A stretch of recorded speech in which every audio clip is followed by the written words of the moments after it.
Terima kasih Anda masih bersama kami. Bagi Anda baru saja bergabung, kami hadirkan kembali 3 berita utama hari ini. Bupati Goa langsung menegur pengendara truk yang melebihi muatan sehingga membuat jalan rusak. 20 truk terjaring razia penertiban.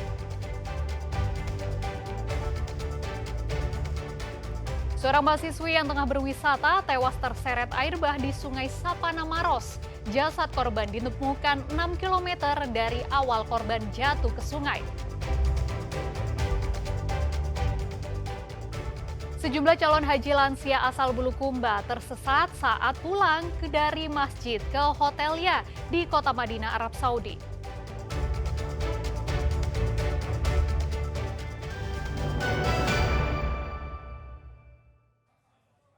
Jemaah haji kloter pertama asal kota Makassar meninggal dunia setelah melaksanakan rangkaian umroh wajib di Mekah, Arab Saudi. Jamaah tersebut diduga kelelahan hingga kondisi kesehatannya menurun.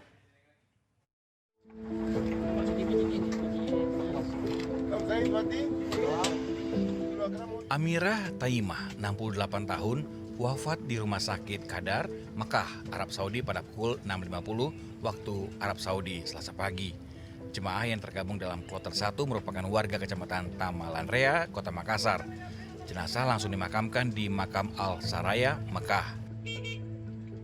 Almarhum menghembuskan nafas terakhir usai melaksanakan umrah wajib saat pulang ke hotel. Kemudian almarhum muntah dan sakit kepala diduga akibat kelelahan. Ia dibawa oleh anaknya ke rumah sakit Kard, namun kondisinya memburuk hingga akhirnya meninggal dunia. Itu riwayat penyakit gula dan dari keterangan dari Arab Saudi bahwa setelah masuk di Madinah memang kondisi kesehatan Ibu Tamira ini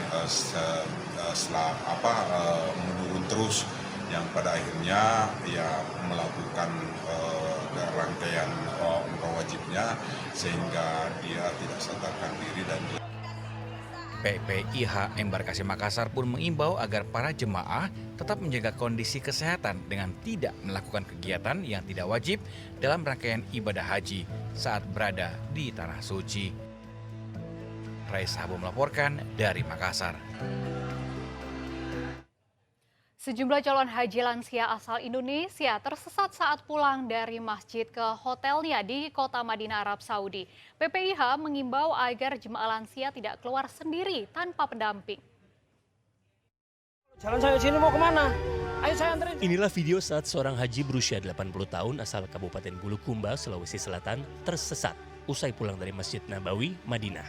Bapak ini dari Kabupaten Bulukumbang, Sulawesi Selatan. Seseorang yang melihatnya kebingungan mencoba membantu mengantarnya ke hotel. Jauh ke sana itu Jabal Uhud, itu udah Jabal Uhud. Haramnya itu. Sebelumnya petugas haji kebingungan mencari calon haji lansia itu. Sesampainya di hotel, calon haji itu alami kelelahan. Hal yang sama juga dialami oleh sejumlah calon haji asal Bulukumba lainnya. Mereka ditemukan oleh petugas haji dari embarkasi lain dan langsung diarahkan kembali ke tempat mereka menginap. Menurut petugas haji, banyaknya pintu keluar di Masjid Nabawi membuat jemaah kebingungan meski jarak dari masjid ke hotel tidak jauh.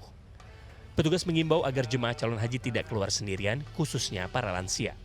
Hari-hari pertama tiba di sebuah tempat, misalnya di Madinah atau di Mekah, itu biasanya banyak yang mengalami disorientasi. Jadi belum terlalu mengenal lapangan sehingga kemudian masuk masjidnya di pintu mana, keluar masjidnya di pintu mana. Sejauh ini Embarkasi Makassar telah menerbangkan 7.000 lebih jemaah calon haji. Sebagian dari mereka yang sebelumnya berada di Madinah telah bertolak ke Mekah. Tim Liputan 6 SCTV melaporkan. Isak tangis dan pelukan haru mewarnai pelepasan jemaah calon haji kloter 18 asal Kabupaten Pangkep. Ratusan warga memadati halaman kantor Bupati Pangkep untuk mengantar keberangkatan keluarga mereka menuju Tanah Suci.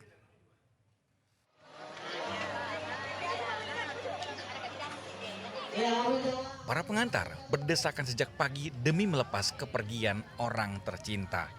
Tangis haru pecah saat jemaah berpamitan.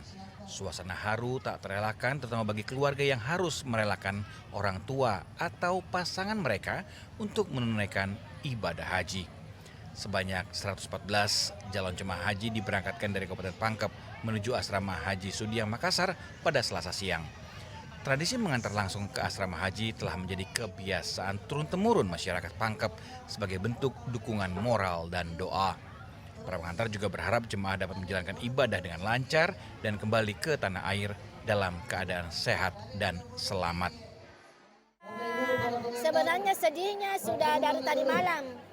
Sekarang sudah tidak ada lagi sedih-sedihan. Kita fokuskan ke gembira-gembira supaya jemaahnya ikut bahagia berangkat sampai di sana atau semangat terus. Di asrama haji Sudiang, jemaah asal Pangkep akan bergabung dengan 272 calon haji asal Maluku Utara dalam kloter 1. Mereka dijadwalkan bertolak ke Madinah, Arab Saudi keesokan harinya. Pada pagi hari ini, Muhammad Sardi melaporkan dari Kabupaten Pangkep. terhambat pada pagi hari. Ratusan tenaga honorer Dinas Lingkungan Hidup dan Kehutanan Sinjai mengikuti simulasi ujian berbasis komputer untuk ujian seleksi calon PPK di Makassar. Banyak calon petugas kebersihan kesulitan mengikuti ujian dengan komputer karena belum pernah menggunakannya. Lebih 200 orang tenaga honorer Dinas Lingkungan Hidup dan Kehutanan Kabupaten Sinjai akan mengikuti ujian calon pegawai negeri sipil CPNS. Seleksi ini adalah jalur pegawai pemerintah dengan perjanjian kerja atau PPPK di Makassar. Tahapan ujian dijadwalkan dimulai Kamis 15 Mei. Namun sebagian besar tenaga honorer khususnya petugas kebersihan belum pernah menggunakan komputer. Sementara seluruh tahapan ujian berbasis komputer. Untuk itu DLHK menggelar simulasi ujian agar para peserta terbiasa dengan perangkat yang digunakan dan tidak mengalami kesulitan saat ujian nanti. Simulasi berlangsung di Laboratorium Komputer SMK 1 Sinjai dan melibatkan seluruh honorer DLHK dari berbagai bidang tugas, termasuk tenaga kebersihan, pegawai sekretariat, dan pegawai tahura. Beberapa peserta tampak kesulitan menggunakan mouse dan menggunakan akun untuk memulai simulasi. Teknisi laboratorium pun harus mendampingi secara langsung dan lebih sabar. Tidak bersamaan ya. Bergiliran mereka ujian ada 18, 19, 20 dan 21. Tentunya akan sedikit menghambat perjalanan usaha khususnya di wilayah kota Sinjai. Ini kami juga akan menyampaikan kepada teman-teman memungkinkan ada keluarga yang bisa membantu dulu untuk pelaksanaan tugas kesehariannya. Ya, barusan ini ada karena pada waktu itu dulu pernah ada, tapi waktu itu saya belum masuk di situ karena yang sudah yang sudah khusus yang sudah lama mengabdi pada waktu itu masih Pak Andi Karum pada waktu itu. Pak, harapannya Pak untuk P3K ini Pak? Ini semoga mudah-mudahan ini bisa kita lolos menjadi P3K. Simulasi ini menjadi momentum penting untuk mengenalkan teknologi kepada para tenaga honorer yang selama ini belum bersentuhan langsung dengan perangkat digital. Muhammad Sardi melaporkan dari Kabupaten Sinjai. Laporan tadi mengakhiri berita Makassar hari ini. Jangan lupa pastikan Anda subscribe channel YouTube Liputan 6 SCTV Daerah. Saya Frin Meriana berterima kasih atas perhatian dan kebersamaan Anda. Selamat beraktivitas dan sampai jumpa.